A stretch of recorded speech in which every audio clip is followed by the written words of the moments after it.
Hi guys, मैं हूं श्लोक भटना, अगर आपका होस्ट, आपका दोस्त। आप देख रहे हैं एफिनिटी क्लासेस और आज मैं बात करने वाला हूं वैल्यूएशंस के बारे में।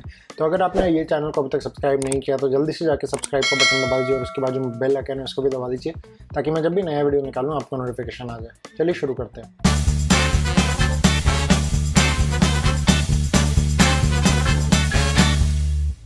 तो कुछ वीडियो पहले मैंने आप इन्वेस्टमेंट पोर्टफोलियो मेरा दिखाया, तो मैंने बताया था कि मेरा इक्विटी शेयर में 40% ऑफ माई टोटल इन्वेस्टमेंट है, म्यूचुअल फंड में 20% एंड सो ऑन। इसमें मेरे को कई लोगों ने इंस्टाग्राम पे मैसेज करके सवाल पूछा कि आपने इनको वैल्यू किस बेसिस पे किया है, क्योंकि कुछ इन्वेस्टमेंट ऐसी है जिनको कॉस्ट पे वैल्यू करा जा सकता है, कुछ को मार्केट प्राइस पे करा जा सकता है। तो आपने वैल्यू कैसे करा और परसेंटेज कैसे निकाली, और ये जानना काफ़ी ज़रूरी है कि वैल्यू कैसे करते हैं, किस बेसिस पे करना है वैल्यू, और उसको किस बेसिस पे आप इन्वेस्टमेंट पोर्टफोलियो में शो करते हैं अगर आप किसी को दिखा रहे हैं।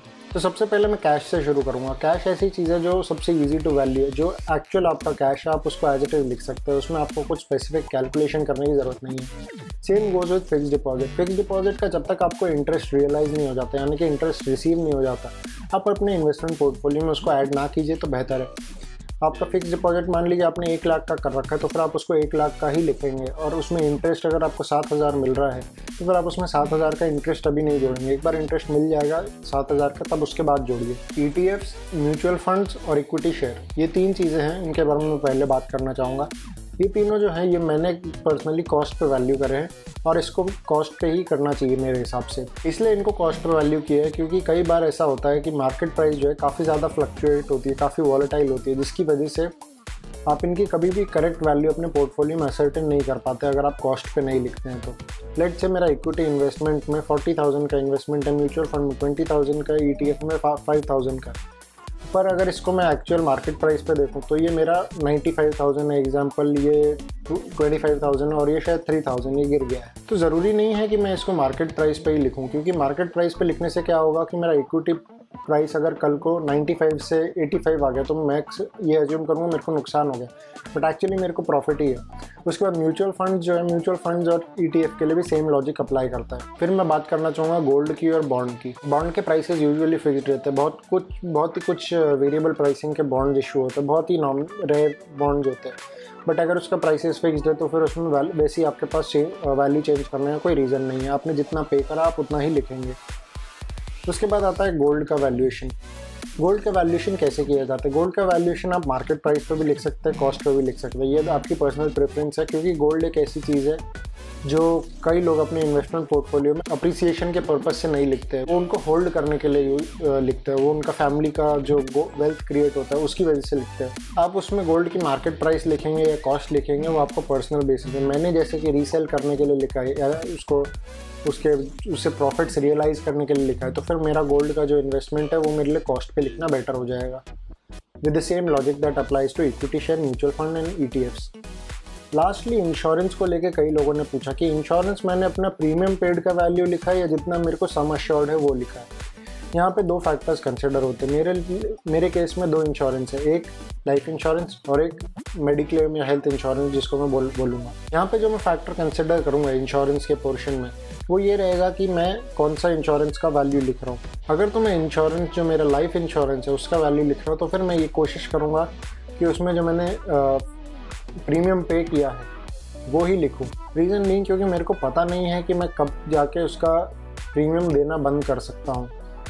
पॉसिबिलिटी है कि मेरे पास फ्यूचर में जाके कोई फंड्स ना हो जिसकी वजह से मैं प्रीमियम बंद कर दूं, तो मेरी पॉलिसी रद्द कर दी जा सकती है।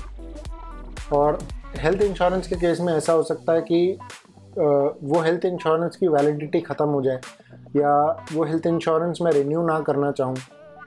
कई सारे रीज़न हो सकते हैं जिसकी वजह से मैं अपना हेल्थ इंश्योरेंस भी क्या करूँगा, मैं उसको मेरी प्रीमियम वैल्यू पे ही लिखूँगा। लेट्स से हर साल मैं 5-5 हज़ार का प्रीमियम दे रहा हूँ, तो मेरी जेब से 5-5 हज़ार का प्रीमियम मेरे इंश्योरेंस में लिखा जा रहा है। बट अगर मैं ऐसा करता हूँ कि 5,000 का प्रीमियम जो है मैं एक बार में पूरा पे करता हूँ, मेरा अगले 5 साल में जो भी बनता है वो मैंने साथ में एक बार में ही पे कर दिया, तो मेरी जो पॉलिसी है उसका मैं पूरा 5,000 का जो वैल्यू है वो लिख सकता हूँ।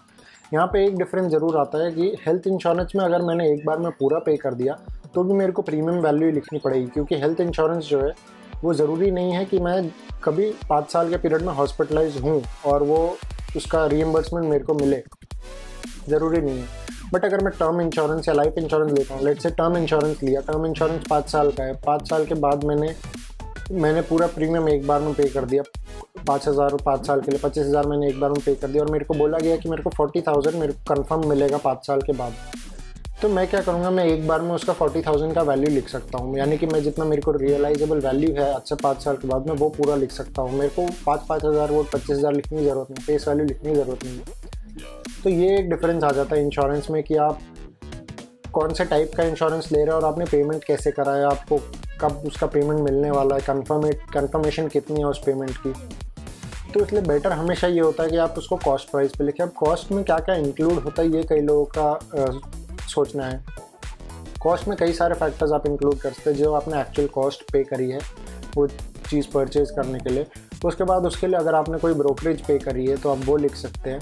इसमें आप टैक्सेस भी कई सारे जोड़ सकते हैं। टैक्सेस में कौन कौन से आ सकते हैं, अगर आपका कोई नॉन रिफंडेबल टैक्स जिसके लिए आपको रिफंड नहीं मिलने वाला तो फिर आप उसको वहाँ पे लिख दीजिए, वो आपकी कॉस्ट बन गई। बट अगर कोई रिफंडेबल टैक्स हो तो फिर आप उसको वहाँ पे मत लिखिए, वो आपकी कॉस्ट का पार्ट बेयर नहीं करता है। तो इस वीडियो के लिए बस इतना ही दोस्तों। अगर आपको ये वीडियो पसंद आए तो इसको लाइक कीजिए, अपने दोस्तों के साथ शेयर कीजिए, कमेंट में हमें लिख के बताइए आपको और क्या क्या देखना है, आपको ये वीडियो कैसा लगा। अगर आपको कोई क्वेरी हो तो फिर आप हमारे इंस्टाग्राम हैंडल पर हमको मैसेज कर सकते हैं, जिसका लिंक आपको हमारे डिस्क्रिप्शन बॉक्स में मिल जाएगा। अगर कोई ऐसी क्वेरी है जो हम पर्सनली एड्रेस कर सकते हैं तो हम उसको करेंगे, अगर वो पॉसिबल नहीं हो तो फिर हम उसके लिए वीडियो बनाएंगे, जैसे हमने ये वाला बनाया।